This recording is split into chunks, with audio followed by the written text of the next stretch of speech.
Em um lindo dia de verão, vemos a cidade de Barcelona ser tomada por uma força misteriosa que começa a obrigar as pessoas a se autofinalizarem. Conforme as pessoas vão sumindo da terra mais rápido do que feijoada para duas pessoas no domingo, conhecemos Sebastian, um cover de Araque de Dave Grohl que precisa cumprir as ordens do espírito de sua filha se quiser libertar as almas dos pobres sobreviventes que ainda resistem à força misteriosa na cidade. Essa é a história de Bird Box Barcelona, o novo filme da Netflix que também é um derivado daquele longa estrelado por Sandra Bullock, lançado em 2018.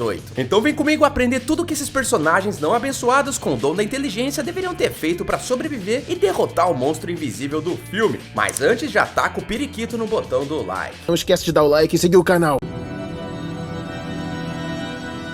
O filme se inicia quando conhecemos Sebastian, um engenheiro que faz de tudo para agradar sua adorável filha demoníaca chamada Ana, o que inclui levá-la para andar de patins numa quadra no meio do nada. Contudo, a brincadeira é logo interrompida por barulhos estranhos, fazendo Sebastian e a filha saírem de lá, até que o iluminado aí é derrubado pela bengala de uma mulher cega.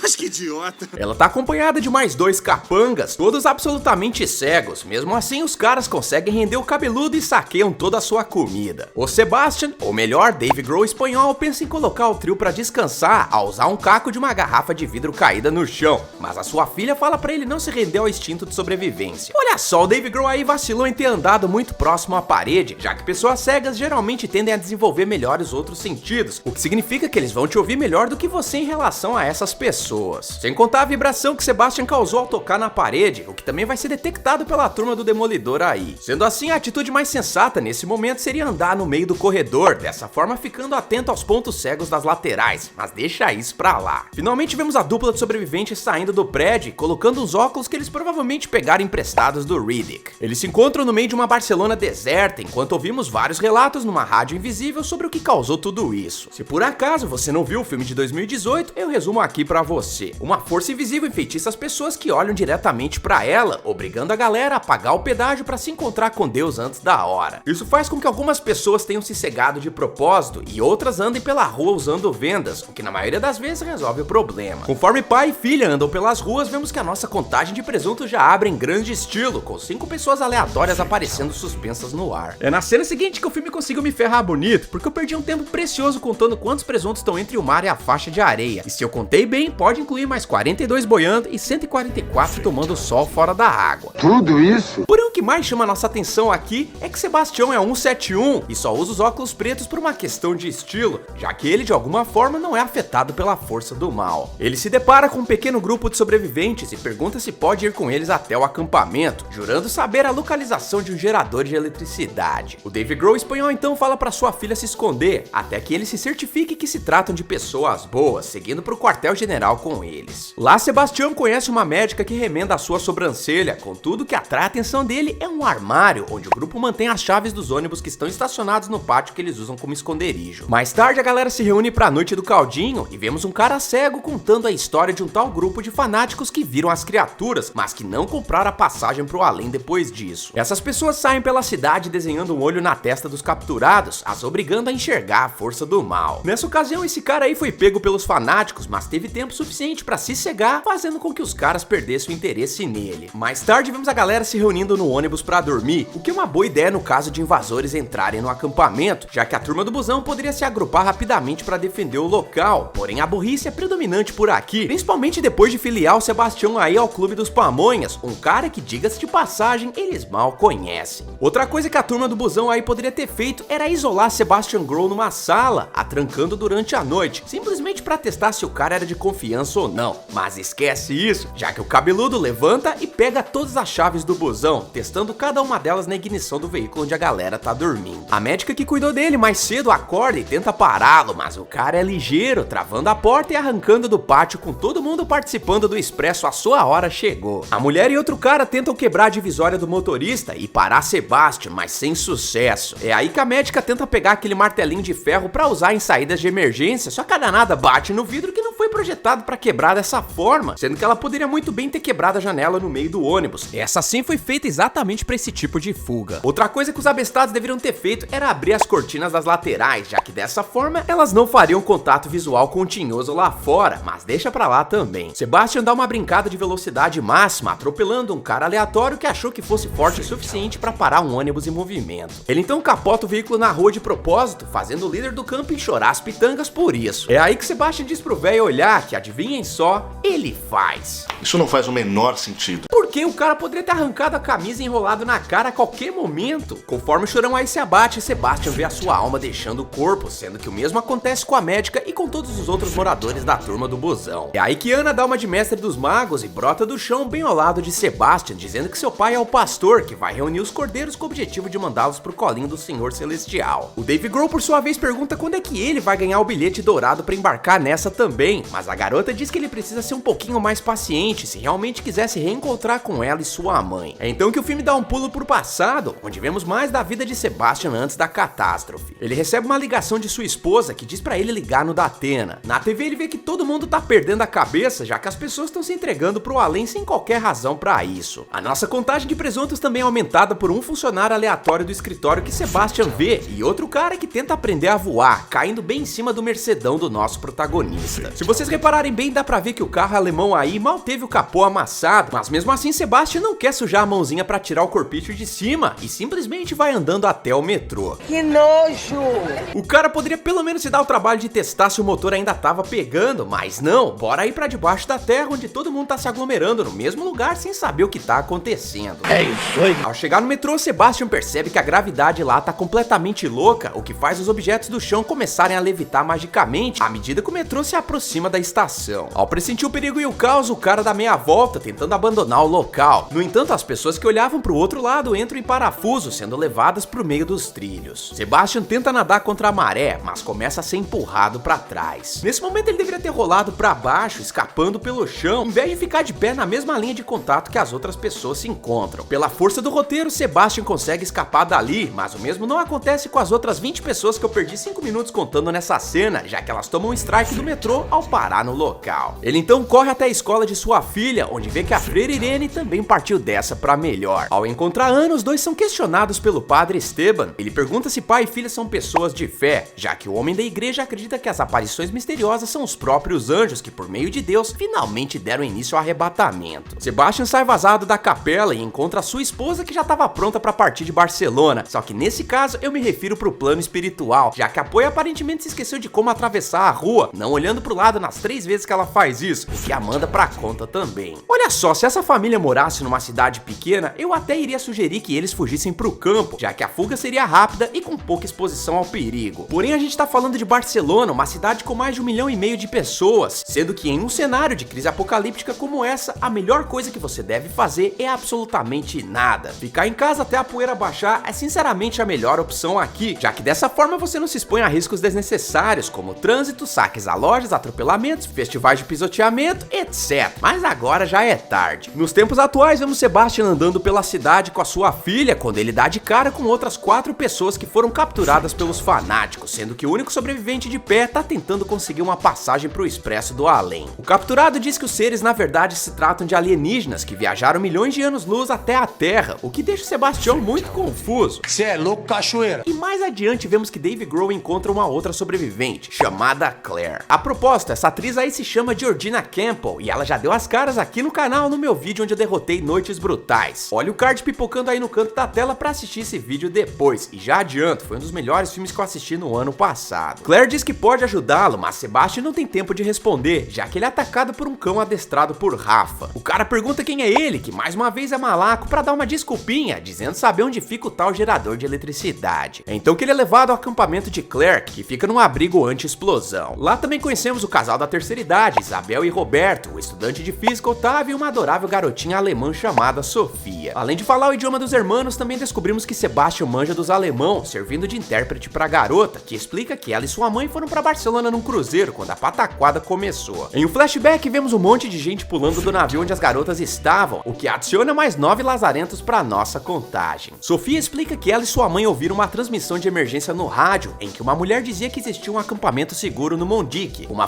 fortaleza no topo das montanhas que cercam Barcelona. Infelizmente, mãe e filha acabaram se separando quando tentavam chegar no local, sendo que o grupo aí deduz que existe uma chance da mulher ter ido pra lá. É aí que vemos o nosso grupo levantando o equipamento para chegar nesse tal santuário, enquanto Sebastian se lembra do passado 8 meses antes. Nele vemos que o cara foi ligeiro em usar o GPS para se movimentar pela cidade em busca de ajuda médica para sua filha. O problema é que isso não vai funcionar para sempre, já que eventualmente as usinas de energia vão ser desativadas, além do serviço de internet que também vai parar com o tempo. Ele chega no hospital, onde vemos que o plantão já acabou faz tempo, colocando mais 6 presuntos pra conta. O líder do Foo Fighters então volta pra casa e reconforta sua filha. Enquanto se preparam pra zarpar de lá, Claire revela que é psiquiatra que estava em Barcelona para divulgar o seu livro de autoajuda. É nessa noite que o Judas sabota as cordas dos cães guia, responsáveis por orientar o grupo na caminhada do dia seguinte. Apesar de serem criaturas adoráveis, os doguinhos seguiam por instinto, sendo sempre arriscado confiar 100% neles. Sendo assim, os membros da excursão de Araque deveriam ter encontrado outro jeito de chegar no refúgio. No primeiro filme, vemos que os americanos tentam usar as câmeras de vigilância para monitorar a presença das criaturas, o que dá bem errado. Sendo assim, eu tentaria usar o filtro do meu celular. Os capirotinhos aí conseguem controlar os humanos que os enxergam na sua forma original, ou seja, as pessoas não tentam ir pro além quando veem apenas o vulto da criatura pela luz que entra na venda. Sendo assim, é possível seguir viagem caso você não veja a criatura como ela é de verdade, o que não seria possível através das câmeras, que vão emular exatamente o que a retina humana observa. Portanto, eu ativaria o filtro de visão de calor do meu celular, muito comuns nesses aparelhos, o que permitiria andar percebendo a silhueta dos objetos, além da temperatura emitida por seres vivos. Yes, science! Voltando pro pagode, vemos que a sabotagem do Dave Grohl funciona à medida que os doguinhos escapam de Rafa. O cara sai pra procurá-los, mas se desespera quando eles não obedecem os seus comandos, o obrigando a tirar a própria venda. Por quê?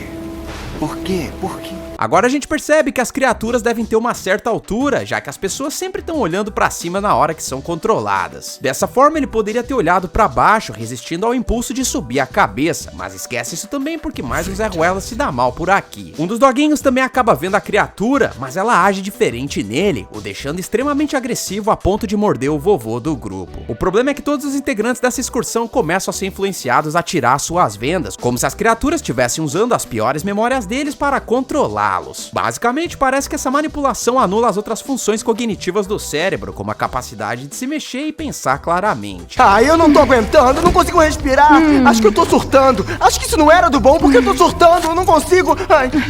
Quando isso acontecer, é sempre bom ter à disposição algo que te faça superar essa manipulação. Nesse caso, o certo é apelar para as emoções mais primitivas do ser humano, como a percepção à dor. O que eu quero dizer é que toda vez que a criatura estiver tentando te controlar, você pode literalmente se dar um tapa no rosto, apelando para recalibração cognitiva, já que o segredo aqui é manter o foco na dor. Otávio e companhia conseguem encontrar abrigo até que o universitário explica a sua teoria sobre as criaturas serem feitas de energia quântica, sem terem um estado físico permanente. Isso, de acordo com ele, explicaria o porquê de cada pessoa ver uma coisa diferente, além do fato delas serem capazes de explorar o trauma das pessoas. Isso de alguma forma coloca a pulguinha atrás da orelha do Dave Grohl, que secretamente começa a se questionar se realmente é possível que a sua filha apareça para ele na forma de espírito. Em mais um flashback, vemos o Dave Grohl assando um bolo de aniversário de 11 anos de sua filha, só que, mano, o cara durou meses nessa situação, afrouxando as rédeas exatamente nesse dia, já que ele acende as velas do bolo perto da janela, emitindo luz por ela, o que infelizmente chama a atenção dos fanáticos do outro lado da rua. Mas é burro! Cara, qual era o problema dele em ter colocado uma cortina a mais pra bloquear a passagem de luz? O pior não é isso, é que ele ainda por cima coloca mais uma vela na janela, sendo que ele poderia muito bem ter colocado toda a iluminação no centro da mesa, onde a luz não chegaria nas outras janelas. Não bastando isso, a coisa mais fácil nesse momento era simplesmente ter feito o bolo pela manhã, não é verdade? Infelizmente, essa falta de inteligência faz com que Ana e Sebastião sejam capturados pelo líder dos fanáticos, que descobrimos ser o Padre Esteban, agora trilhando o caminho do mal. Eu sou mal. Ele força Ana a abrir os olhos, o que a deixa completamente controlada pela criatura, tão controlada a ponto dela se interessar por base jumping. O trauma faz Sebastião ficar pistola com Esteban, porém na hora dele partir pra trocação, o engenheiro também vê a criatura e descobre que de certa forma sua filha também aprendeu a voar, já que ela tá bem ali ao lado dele. No presente vemos os últimos sobreviventes buscando refúgio num apartamento, onde os 3 habitantes originais já não vão mais precisar desse lugar. A capirotinha da Ana aparece mais uma vez, fazendo Sebastian sabotar o grupo, ao não fechar as cortinas, o que é péssimo pro Otávio, que se torna mais um presunto ambulante. Porém algo diferente acontece dessa vez, já que a alma do físico não sobe pro paraíso, o que deixa Sebastião em choque, pois isso prova que ele estava sendo manipulado pela criatura. Juro, fui enganado. condenado. Os sobreviventes então continuam a jornada até que topam com um cara de moto que pertence à gangue dos fanáticos. Como apenas Dave Grohl consegue enxergar, ele lidera o grupo na fuga, porém o Robertão da galera toma um rola e fica pra trás com a sua esposa, enquanto um dos fanáticos se aproxima deles. Eu não vou colocar esses dois aí na contagem porque eu não vi eles serem controlados pelas criaturas, sendo bem provável que eles voltem no próximo filme. Será? Ao se isolar num prédio, Claire finalmente tem um lampejo de inteligência e percebe que Sebastian era o causador da discórdia, vendo que os óculos de Riddick dele não bloqueiam a sua visão. Ela pega Sofia e corre pro terraço, enquanto Dave Grohl fica se desculpando, ao mesmo tempo que ele fica sendo tentado pelo capeta de sua filha, que promete pra ele uma passagem pro paraíso se ele libertar as duas mulheres. Não sou enganação, sou pura fechação, tá? O capacho continua obedecendo às ordens e as persegue, e é aí que Claire dá um passo em falso e cai num andaime desmaiando na hora. Isso deixa o caminho livre pra libertação de Sofia, que pergunta pro Judas aí com quem que ele fica falando. Sebastian, por outro lado, tá quase se ligando que foi feito de trouxa esse tempo todo, e na hora H não tira a venda de Sofia, se oferecendo pra ajudar as garotas a chegar até o refúgio. Eles fogem pelos andaimes enquanto são perseguidos pelos outros integrantes dos fanáticos, e é aqui que eu queria chegar, porque uma mulher de 1,40 m vai pra cima de Sofia, porém é parada pelo Dave Grohl, que fica ali medindo forças com ela, sendo que bastava o cara ter juntado a mão na jaqueta dela e ter brincado de arremesso de peso com a mulher. Mas não, porque ele consegue ser derrubado e quase perde os seus preciosos olhinhos, até que finalmente consegue usar a gravidade ao seu favor. Eles dão um perdido nos outros fanáticos e pegam um carro cujo dono não vai mais precisar dele. Nessa hora, Sebastian poderia facilmente ter ido até o carro da gangue que tá ali atrás e ter sabotado o motor, já que esse cara é engenheiro e manjava de mecânica. Isso daria tempo pra eles chegarem no santuário tranquilamente, sem a preocupação de ter os danados atrás deles. Esquece isso, porque uma perseguição frenética se inicia e vemos o trio Parada Burra chegando no teleférico que permite o acesso ao refúgio. E é aí que chega o momento de Eu Sou a Lenda Mequetrefe, em que Sebastian decide ficar pra trás pra dar tempo para as duas escaparem, o que na minha opinião é absolutamente desnecessário. Uma perda de tempo. O próprio Dave Grohl de Araki aí já tinha travado a única entrada pro teleférico com um carro, que ele também coloca em chamas. Até a gangue conseguir passar por isso, o trio já estaria na metade do caminho do refúgio. O carro explode conforme os agentes da maldade se aproximam, dando mais um presunto pra conta. Enquanto as duas sobem, vemos Dave confrontando o padre de festa junina, ao dizer que os fanáticos são loucos e que eles não estão cumprindo as ordens de Deus. Vemos também que o nosso herói marca o território ao pegar uma barra de ferro pra se defender, o que na minha opinião seria útil caso ele arremessasse essa parada no peito do padre, já que tem outras 6 barras de ferro que ele poderia pegar pra se defender. Esquece isso também, porque o padre Fake tá dedicado em sua missão e acredita ser imune ao fogo, o que eu tenho minhas dúvidas aqui. Qual é o seu poder? Quer ver o meu poder? Ei, chama!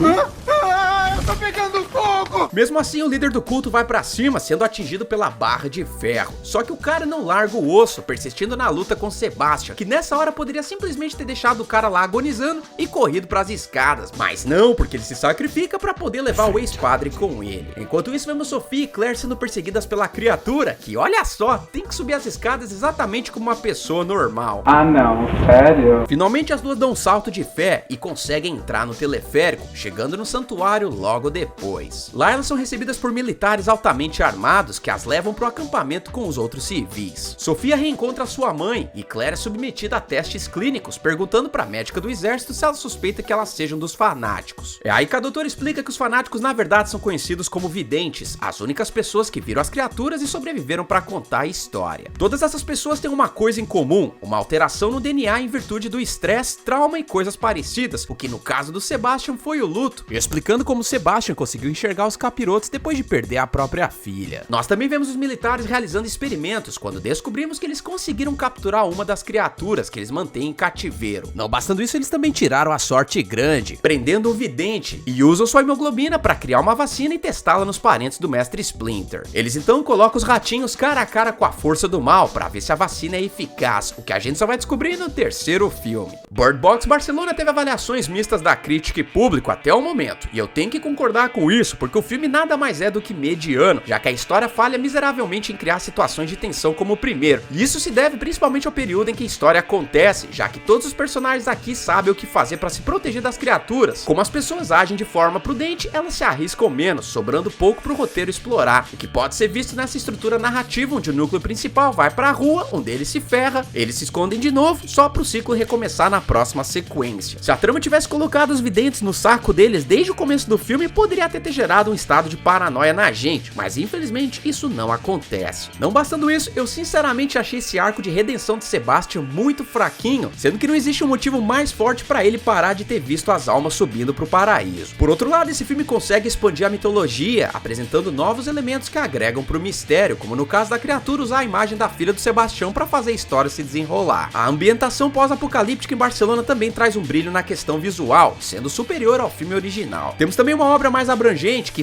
felizmente começa a desvendar os mistérios colocados no filme anterior, principalmente nos últimos 10 minutos de filme. Apesar de tudo isso, o alicerce de um filme é a história, o que infelizmente Bird Box Barcelona não conseguiu desenvolver da melhor forma possível. Sendo assim, a minha nota pro longa é um 5,5. Dado o sucesso que o primeiro filme teve, que esse aqui provavelmente também vai ter, eu não ficaria surpreso de ver um terceiro longa daqui a 2 anos. Chega agora de ficar brincando de cabra cega e bora pra contagem de presuntos. O total de presuntos em Bird Box Barcelona foi de 257 corpítios e o troféu presunto de ouro vai pro padre de festa junina. Galera, não esquece de jogar a venda nesse like e também assiste essa playlist que tá aparecendo na tela pra vocês, chamada Filmes Doidos. Nela eu reuni vários vídeos de histórias tão sinistras ou ainda piores do que esse filme aqui. Eu espero que vocês tenham gostado, eu vejo vocês no próximo vídeo e valeu!